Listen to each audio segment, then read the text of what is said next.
చాలా మంది ప్రార్థనలో కూర్చుంటారండి. ప్రార్థనలో కూర్చున్నారు సైతాన్ గడు కూర్చున్నాడు కదా, ఎవరితోనో ఫోన్ చేయిస్తాడు. ఫోన్ చేయించిన వెంటనే ఫోన్లో అర్జెంట్ గా రారా అనగానే ప్రార్థనలోంచి లేచి వెళ్ళిపోతారు. ఇప్పుడు కూర్చోవటం చూసిన దేవుడు నువ్వు లేచి వెళ్ళిపోవడం చూస్తున్నాడా? చూస్తాడు. ఏమంటే దేవుడు ప్లేస్ లో ఒకసారి మీరు కూర్చుని ఆలోచించండి.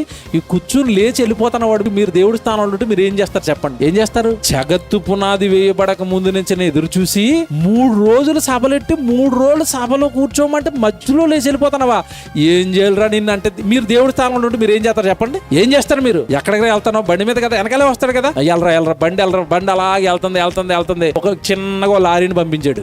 రేపు తర్వాత రోజు మీటింగ్ రాడు, వెళ్ళి ఎక్కడ ఉంటాడు? ఆడేబెల్లగూడలో పెద్ద హాస్పిటల్లో ఉంటాడు. ఏ సన్నిధిలో కూర్చోవలసి నువ్వు ఎందుకు హాస్పిటల్లో ఉన్నావు? నువ్వు ఉండవు కదా ఆయన దగ్గర, నీ ఇష్టం కదా, నీ బ్రతుకు కదా. దేవుడి దగ్గర ఉండడానికి మనసు లేదు కదా. ఆయన మనసేమో నీ మీద, నీ మనసేమో లోకం మీద, మనుషుల మీద. ఏం చేయాలి? నిన్ను ఏం చేయాలి? దండిస్తున్నాడు. దండించైనా మార్చుకోవాలనుకుంటున్నాడు. దేవుడు అనగానే ఎప్పుడు ప్రేమమయుడు అని అనుకోకండి. నాన్నకి గట్టిగా కోపం వచ్చింది అనుకోండి, తప్పు మీద తప్పు చేస్తున్నాడు కొడుకు. నాన్న కోపం వస్తే ఏం చేస్తాడు? చెబుతాడు. ముందు చెబుతాడు. కొంతకాలానికి వినకపోతే బెల్ట్ తీస్తాడు, కర్ర తీస్తాడు. కనుక దేవుని పిల్లరా, మన రాక కోసం మన నాన్న ఎదురు చూసాడండి. కోట్ల సంవత్సరాలు ఎదురు చూసాడండి. మీరు భూమి మీద ఉండేదేమో 60-70 సంవత్సరాలు అండి. కనుక దేవుడికి అన్యాయం చేయకండి.